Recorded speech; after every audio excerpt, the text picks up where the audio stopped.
আসসালামু আলাইকুম। আমার জামাই খাওয়ার জন্য বাজার থেকে মিষ্টি কুমড়া এনেছিল।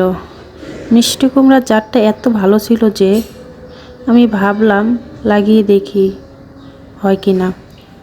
যেই ভাবনা সেই কাজ, লাগানোর 4 দিনের মাথায় দেখুন মাশাল্লাহ কত সুন্দরভাবে গাছগুলো বেড়ে উঠেছে। এখন ছাদে লাগাবো, দেখি লাগানোর পরে গাছগুলো বেঁচে থাকে কিনা। আল্লাহ যদি চায় তবে গাছগুলো অবশ্যই বাঁচবে।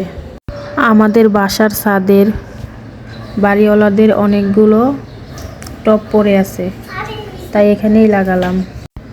আসলে ভয়েস দেওয়া এটা আমার প্রথম ভিডিও, কিভাবে কথা বলতে হয় তা আমি পারি না, তবে ইনশাআল্লাহ আস্তে আস্তে হয়ে যাবে। সবাই প্রথম প্রথম একটি রকম ভুল হয়, তাই দয়া করে কেউ কিছু মনে করবেন না প্লিজ। এটা আমার প্রথম পেজের প্রথম ভিডিও, তাই আশা করব সবাই আমার পাশে থাকবেন, লাইক ফলো দিয়ে আমাকে একটু সাপোর্ট করবেন। এইটুকুই আপনাদের কাছে আমার চাওয়া। তো কথা বলতে বলতে আমার গাছগুলো লাগানো শেষ হয়ে গেল। এখন পানি দিয়ে বাসায় চলে যাব।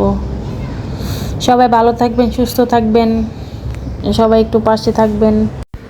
আর গাছগুলো যদি বেঁচে থাকে, বড় হয়, তাহলে অবশ্যই পরবর্তীতে আবারও ভিডিও করে আপনাদের মাঝে শেয়ার করব। তো সবাই ভালো থাকবেন। আল্লাহ হাফেজ।